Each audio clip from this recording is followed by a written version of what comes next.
This is quite a large single eucalyptus leaf, so I'm focusing on building up a lot of depth and including a lot of detail. I'm using a few different techniques and I'm starting with wet in wet.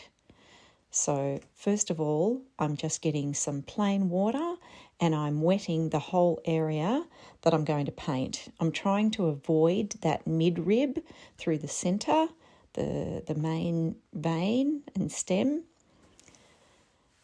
And I've mixed up a shadow mix using French ultramarine and burnt sienna. So it's just a kind of grey mix. And while that water is still wet, not too wet, but just damp, I'm just dropping in a fairly watery shadow mix. The surface will keep drying, so I may need to wet it again. And then the next thing that I'm going to do is add a highlight. So this is French ultramarine, and I'm going to leave part of that blue, but there is French ultramarine in the green as well, so it doesn't matter if I make this blue area a bit too big, but you don't want it too dark because it's going to be a light kind of a highlight. So you can keep wetting it up as long as you let it dry sufficiently in between. Then I'm wetting again that right-hand side, and I've mixed up a green with a French ultramarine and a Windsor lemon. You could also add a little bit of burnt sienna just to knock that back a bit, make it a bit more sort of earthy.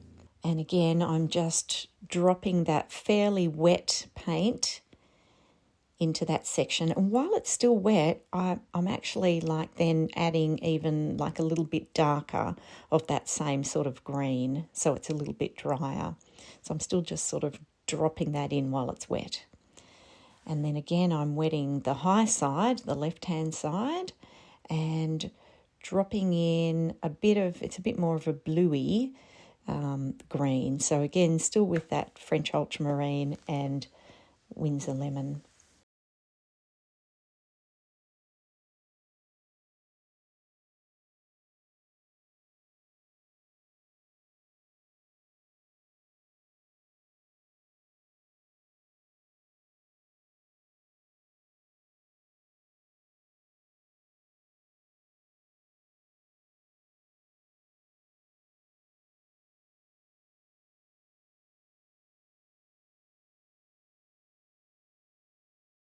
I am fiddling a little bit.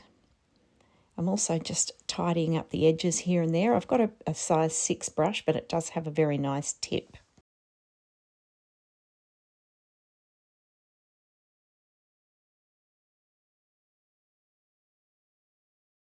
Now, once I've let that dry completely, I'm now going to come in, and the paper is completely dry this time. And I'm still using a reasonably watery green, and I'm just going to start building up a bit more tone on the leaf, a bit more of that green.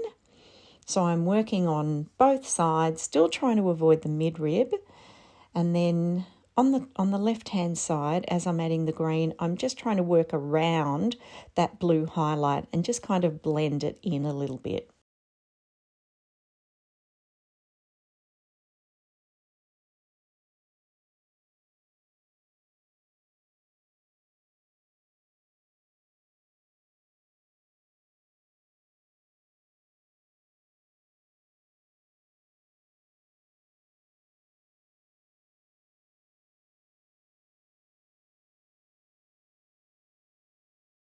Now I'm using an even darker green, which you can either do by mixing more pigment in, or as your little puddle of paint dries around the edges, the colour becomes a bit more intense.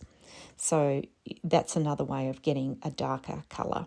So I'm still just building up a little bit more, but now I'm still working on dry paper. It is very important to let the layers dry before you start adding anything else close to it.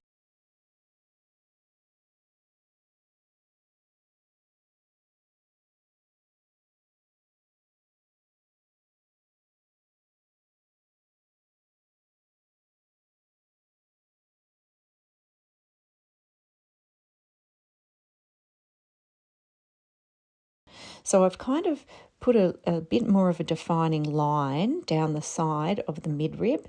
And the next thing I'm going to do is just add some Windsor lemon on that whole midrib all the way up to the stem. I've added some French ultramarine to the Windsor lemon, and I'm just adding a bit more colour and depth to that yellow stem.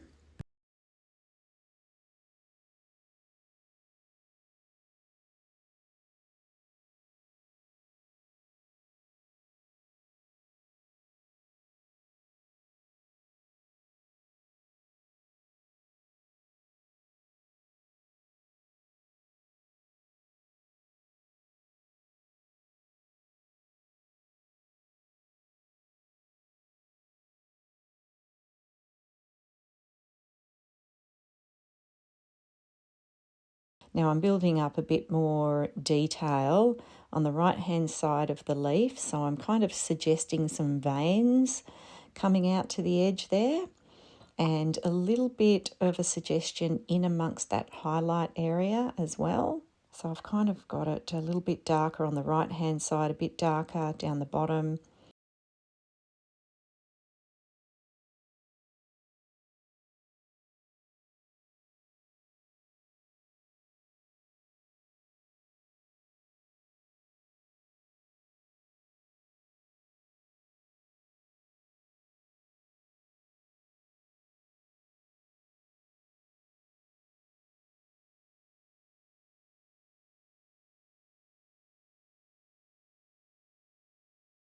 Now I'm switching over to a finer brush now, and I'm adding a bit of an edge there.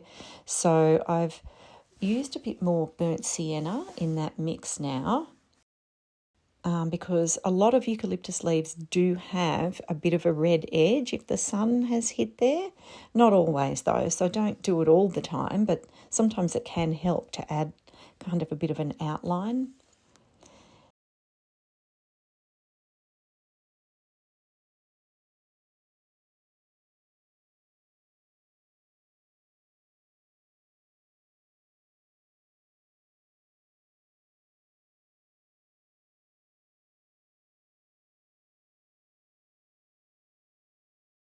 Now I'm getting to the end now, and most eucalyptus leaves do have some little bits that have been eaten by insects or, weathered in some way. So I'm just sort of adding a few little dots here and there, and it's that shadow mix again, and you can add a little bit more burnt sienna to it to make a little bit more brown or a bit grey. Just make sure there's some variation. And all of these little imperfections on the leaves, they're not going to be uniform. So again, variation in the size and the shape.